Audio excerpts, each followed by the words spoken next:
Hello dear students, ये gravitation का fourth lecture है। पिछले लेक्चर में हम लोगों ने बात किया था कि gravitational field due to a ring, और ये बहुत ही इंपॉर्टेंट लेक्चर था। इस पर हमने 4-5 केस लिया था और उन कॉन्सेप्ट को आज हम लोग कुछ यूज़ भी करेंगे। तो अगर आपने उस लेक्चर को नहीं देखा है तो मैंने डिस्क्रिप्शन में लिंक दे दिया, आप उसको जरूर देख लो, क्योंकि उसके बेसिस पर ही हम इन चीज़ों को डिफाइन करेंगे। तो आज हम लोग बात करेंगे gravitational field due to spheres.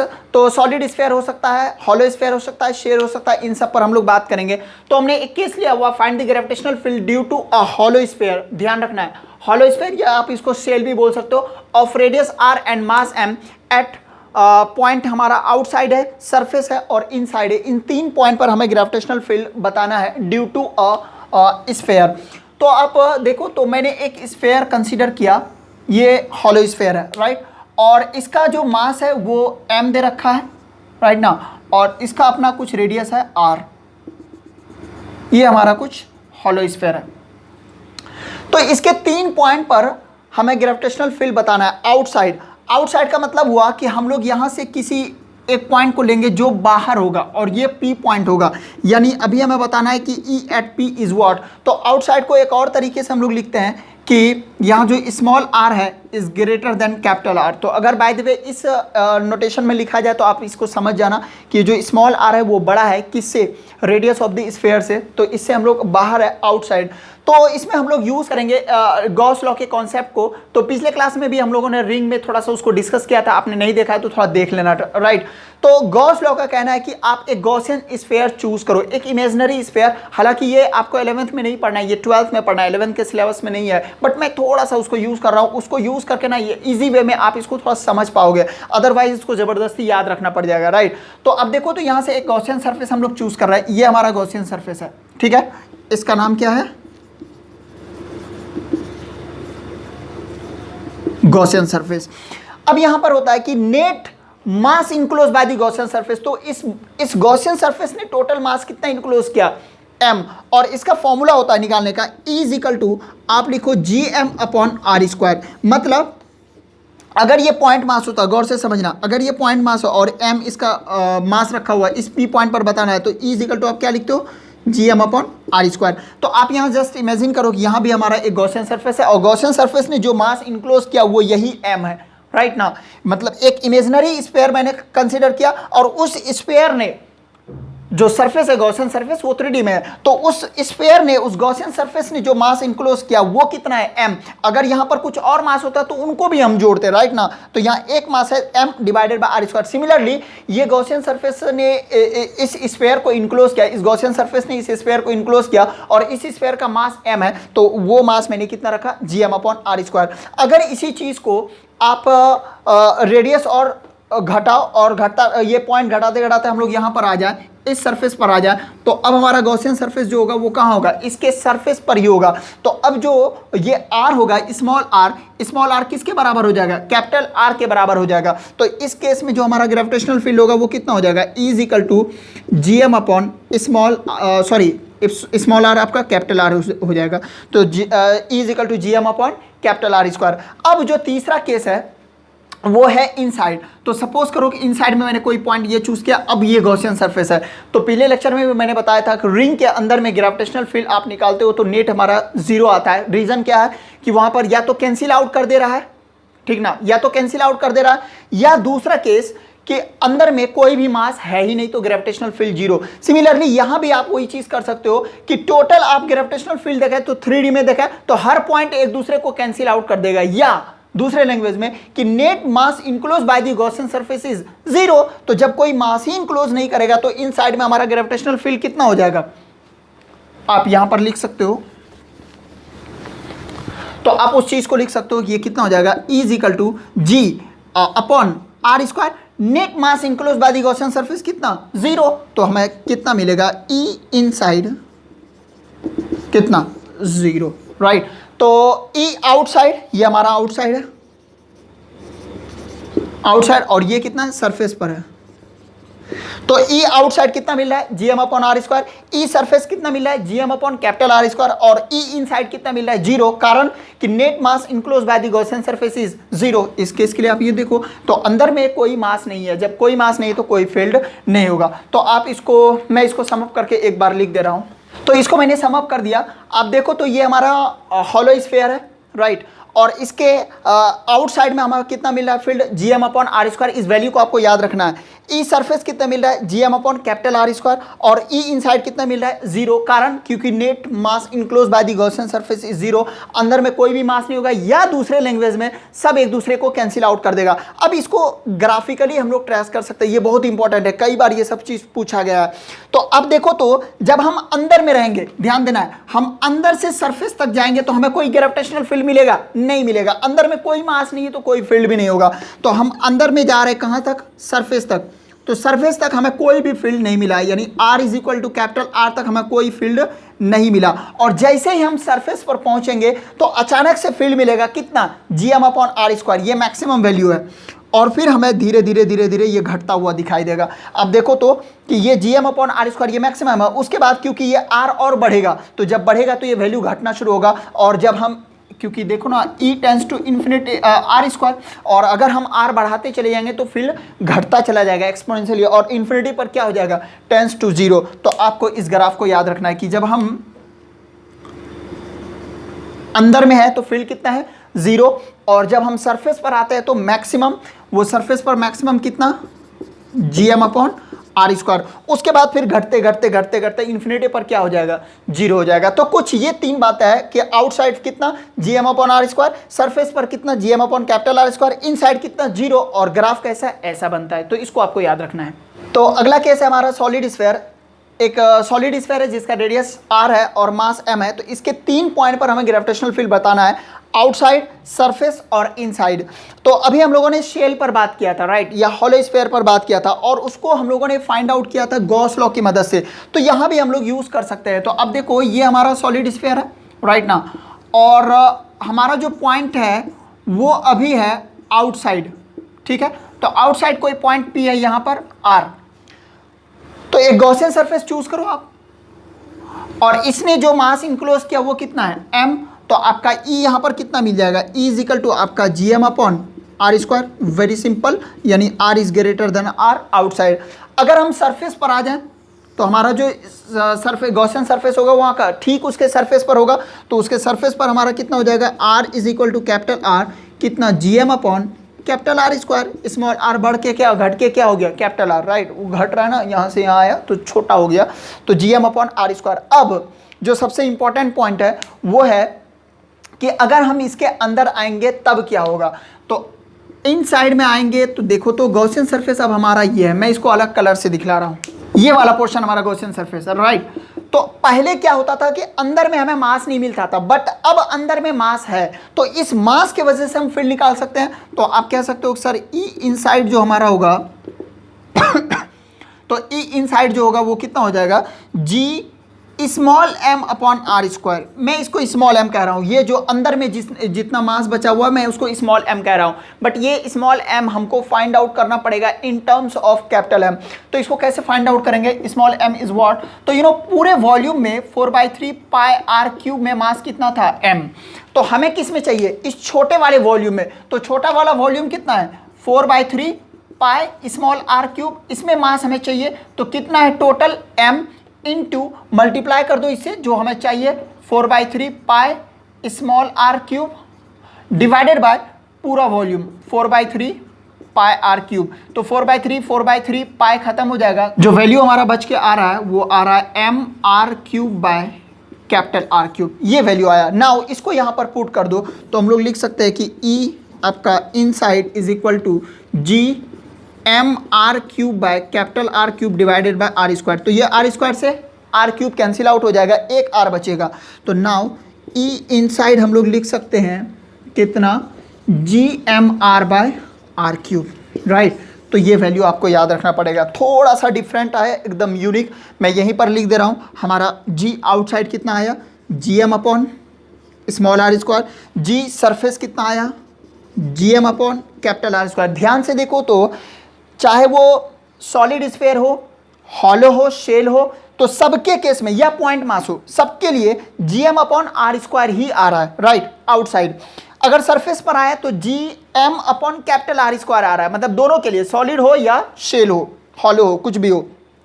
E inside उसमें आता था जीरो, किसमें, शेल में या हॉलो स्फीयर में, बट इस केस में जीरो नहीं आ रहा है, कितना आ रहा है, G M R upon R cube. मैं यहां पर लिख दे रहा हूं G M R upon R cube. ध्यान रखने वाली बात यह है कि इसमें जो था E is inversely proportional to R square, is inversely proportional to capital R square, जो कि कांस्टेंट ही है। ई इन साइड हमारा कितना आ रहा है, G M R by R cube. R constant है तो इस पर डिपेंड नहीं करेगा, directly proportional to R square, directly proportional to R. तो इस पर ध्यान रखना है आपको कि क्या क्या हो रहा है। तो अब हम लोग इसके ग्राफ को ट्रेस करेंगे और देखना काफ़ी इंपॉर्टेंट रिजल्ट आने वाला है। तो अगर हम लोग field versus position graph trace करें तो ये हमारा एक्सिस फील्ड का है और ये पोजीशन का है। तो आप देखो तो कि हम अंदर में जब है तो अंदर में ये वाला इनसाइड, तो हमारा जो ग्रेविटेशनल फील्ड वो क्या है, G E is directly proportional to R, G constant, M constant, capital R भी कांस्टेंट, तो डायरेक्टली प्रोपोर्शनल क्या हो गया, आर। तो वो लीनियरली ग्रो करेगा, राइट, वो लीनियरली ग्रो करेगा। कहाँ तक, तो अपने रेडियस तक। यानी कि आप यहाँ से कह सकते हो कि सर ये यहाँ तक r is equal to capital R तक लीनियरली ग्रो करेगा, E is directly proportional to R। उसके बाद जैसे वो सरफेस पर आएगा मैक्सिमम होगा gm upon R square. Surface पर पहुँचते ही उसका वैल्यू कितना, gm upon capital R square. और उसके बाद फिर वो घटना शुरू करेगा, मतलब जैसे आप अंदर से आ रहे थे ना, तो अंदर से आपका फील्ड लीनियरली ग्रो करेगा, राइट। और जैसे यहाँ पर पहुंचे उसके बाद फिर वो एक्सपोनेंशियली डिक्रीज करना शुरू करेगा। तो आप देखो inversely proportional to R square, और वो ग्राफ फिर यहाँ से बनेगा कुछ इस तरह से, यानी E is inversely proportional to R square. ये दो केस है, इसको थोड़ा ध्यान से देखना है, राइट, कि अगर हम आउटसाइड है तो G M upon R square और इन साइड है तो G M R by capital R cube. तो आप जब जीरो से मतलब सेंटर से सरफेस तक जाओगे तो ग्राफ लिनियरली इंक्रीज करेगा, E is directly proportional to R, और उसके बाद फिर वो एक्सपोनेंशियली डिक्रीज करना शुरू करेगा, E is inversely proportional to R square. तो इस ग्राफ को आपको ध्यान में रखना है, ये कई बार पूछा गया है, राइट, तो इसको ध्यान में रखेगा। अच्छा, अगर आपसे पूछा जाए कि what is the gravitational field due to earth, तो अर्थ भी हमारा कैसा है, एक सॉलिड स्फीयर है, तो इसके वजह से ग्रेविटेशनल फील्ड कैसा होगा, एकदम सेम केस होगा। यानी सरफेस पर इतना होगा G M by R square, जो जहां पर अभी हम लोग हैं। अगर ऊपर जाएंगे तो इतना होगा और नीचे जाएंगे तो G M R by R cube होगा। यानी अगर हम ग्रेविटेशनल फील्ड अर्थ के सरफेस पर होंगे तो हमें मैक्सिमम मिलेगा, ऊपर जाएंगे तो कम होगा, नीचे भी जाएंगे तो कम होगा। इस बात को आपको ध्यान में रखना है। अच्छा, एक और काम करो कि आपको फाइंड आउट करना है कि gravitational field due to the earth और ड्यू टू अर्थ सरफेस पर कितना होता है। मतलब आपको फाइंड आउट करना है कि E is what on the surface of the earth. तो यू नो इसके लिए फॉर्मूला आप यूज़ करोगे G M by capital R square. तो जी का वैल्यू कितना, यानी E इज इक्वल टू आप लिख सकते हो G M by R square. G का वैल्यू आपको पता है, मैं सारे वैल्यूज़ को लिख देता हूँ, 6.67 इंटू 10⁻⁻11 न्यूटन मीटर स्क्वायर पर केजी स्क्वायर। और उसके बाद मास ऑफ द अर्थ तो नियरली 6 इंटू 10⁻24 केजी, और रेडियस ऑफ द अर्थ इस कितना 6400 किलोमीटर। तो इन सारे वैल्यूज़ को आपको यहाँ पर पुट करना है और पुट करके देखना है कि कितना वैल्यू आ रहा है, राइट। तो मैंने एक क्वेश्चन लिया है जिसमें दो स्फीयर है, एक सॉलिड स्फीयर है और एक शेल है। सॉलिड स्फीयर शेल के अंदर में दोनों का सेंटर एक ही है, कोसेंट्रिक है, और एक का रेडियस r है, मास m है, और शेल का रेडियस 2r है, मास 2m है। तो आपसे पूछा जा रहा है फाइंड ग्रेविटेशनल फील्ड एट, एक नंबर में r/2, दो नंबर में 3r/2 और तीन नंबर पे पूछा है 3r। मतलब r/2 मतलब हो गया कि inside the solid sphere, in between these spheres, and एक आउटसाइड होगा 3r, राइट। तो इन तीन पॉइंट पर हम लोग ग्रेविटेशनल फील्ड बताते हैं, देखते हैं कितना कितना आ रहा है।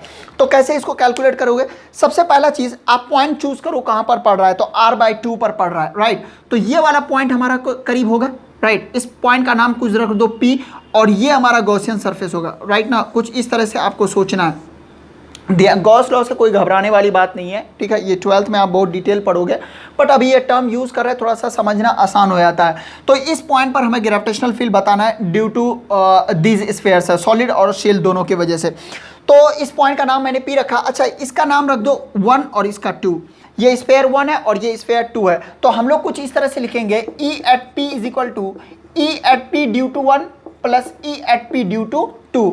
मतलब gravitational field at P due to sphere 1 and gravitational field at P due to sphere 2। Common sense वाली बात है कि स्फीयर ये शेल के अंदर में कोई भी हॉलो स्फीयर है तो क्या उसके अंदर ग्रेविटेशनल फील्ड होता है? नहीं होता है। तो gravitational field at P due to 2 is 0। अब 1 के वजह से देखो तो 1 एक सॉलिड स्फीयर है, तो सॉलिड स्फीयर की वजह से अंदर में ग्रेविटेशनल फील्ड होता है, अभी हम लोगों ने फाइंड आउट किया था। तो E at P is equal to लिख सकते हैं कितना, G M R upon R cube, G M R upon R cube. Mass किसका लेना है, तो 1 का लेना है, तो 1 का ही सारा चीज पुट करना है, प्लस आपका 0। अब यहां से आप वैल्यू पुट करो, तो जी मास कितना है इसका, m रखा हुआ है, रेडियस कितना है आर क्यूब, और अभी किस पॉइंट पर पूछा जा रहा है, तो r/2, यहां पर r के जगह आप r/2 पुट कर दो। तो सारे वैल्यूज को देखो तो कितना आ रहा है, यहाँ पे कैलकुलेट करोगे तो ये आ जाएगा जी एम आर से r कट जाएगा बाय 2r²। ये हमें ग्रेविटेशनल फील्ड मिल गया एट पॉइंट P। नाउ अब दूसरा पॉइंट हमारा है 3r/2, ये वाला। तो 3r/2 कहाँ पड़ेगा, इन बिटवीन दी स्फीयर्स, ये वाला, तो इसका नाम कुछ q रख दो। अब ये वाला पॉइंट हमारा, ठीक ना, इस पॉइंट पर हमें ग्रेविटेशनल फील्ड बताना है। तो आप क्या लिखोगे, E at Q is equal to E at Q due to 1 plus E at Q due to 2। अब ध्यान रखना है कि फिर से ये जो पॉइंट Q है ये शेल के अंदर है, और शेल के अंदर ग्रेविटेशनल फील्ड इसके वजह से होगा ही नहीं, तो 0। अब 1 पर 1 के वजह से इस पॉइंट पर होगा क्या, बिल्कुल होगा, क्योंकि 1 जो ये पॉइंट Q जो है ये आउटसाइड दी सॉलिड स्फीयर है और इनसाइड दी शेल है, तो शेल की वजह से 0, लेकिन इसके वजह से होगा आउटसाइड। कितना, KQ अपॉन आपका KQ नहीं, इलेक्ट्रिक फील्ड वाला फील आने लगता है ना, तो GM upon r², small r², GM upon small r²। अब ये सारे वैल्यूज को पुट कर दो, तो G तो आपका G रहेगा और ये प्लस 0, तो GM कितना, M बाय r²। अब r कितना है, तो 3r/2, तो 3r/2 का स्क्वायर। इन सारी चीज़ों को आप कैलकुलेट करोगे तो ये हो जाएगा आपका कि 4GM अपॉन 9r²। इतना हमारा आंसर आ गया, राइट। ये 2 दोनों को स्क्वायर करोगे तो 2 ऊपर चला जाएगा, 4 बन जाएगा, और 3 का स्क्वायर 9, यानी 4GM अपॉन 9r², इतना आ गया। अब तीसरा पॉइंट है आपका 3r। तो 3r का मतलब कहाँ हुआ, दोनों से बाहर। तो दोनों से बाहर कहाँ पड़ेगा, कोई पॉइंट हमारा ये पड़ेगा, राइट, जिसको हम लोग 3r कहेंगे, और ये वाला हमारा गॉसियन सरफेस होगा, ध्यान रहे, ये वाला गॉसियन सरफेस। तो इसके वजह से हमें फील्ड निकालना है, तो PQR कुछ नाम रख दो इसका S। Now gravitational field at S due to 1 and 2, तो हम लोग लिख सकते हैं gravitational field at S is equal to gravitational field at S due to 1 plus gravitational field at S due to 2। अब देखो तो दोनों से बाहर है, तो 0 किसी के वजह से नहीं होगा, तो अब आप यहां पर पुट करो gravitational field at S due to 1, पहले 1 की बात कर रहा है, तो G मास किसका, 1 का, M अपॉन r², तो r ये वाला स्मॉल r², तो स्मॉल r हमारा कितना है, दोनों के लिए सेम है, कितना, 3r, तो 3r का होल स्क्वायर, प्लस इसके लिए 2 के लिए बात करते हैं, तो GM किसका, M शेल का, तो G शेल का M कितना, 2m अपॉन r², तो r² फिर कितना, 3r, दोनों का हमें सेंटर से ही डिस्टेंस देखना है, तो कितना, 3r का होल स्क्वायर। ये वैल्यू आ जाएगा, कैलकुलेट कर लो आप, तो GM upon 9r² plus 2GM upon 9r², तो ये 1GM अपॉन 9r² और ये 2GM अपॉन 9r², तो दोनों को जोड़ दो तो कितना, 3GM अपॉन 9r², 3 से 1 कट भी जाएगा, तो GM upon 3r²। This is the answer. तो कुछ इस तरह से आप फाइंड आउट कर सकते हो, राइट। तो इसको ध्यान में रखना है। एक बार हम लोग सम अप कर लेते हैं कि आज देखते हैं हम लोगों ने क्या क्या पढ़ा है। तो हम लोग हॉलो स्फीयर या शेल या सॉलिड स्फीयर की वजह से ग्रेविटेशनल फील्ड फाइंड आउट करना चाह रहे थे। तो हमने एक शेल लिया था जिसका रेडियस r था और मास m था, तो उसकी वजह से 3 पॉइंट पर ग्रेविटेशनल फील्ड बताया कि आउटसाइड कितना GM अपॉन r², सरफेस पर कितना GM अपॉन कैपिटल R², और इनसाइड कितना 0, कारण इनसाइड में कोई भी मास नहीं था, या टोटल वो सम अप करके कैंसिल आउट करके 0 हो जाता है।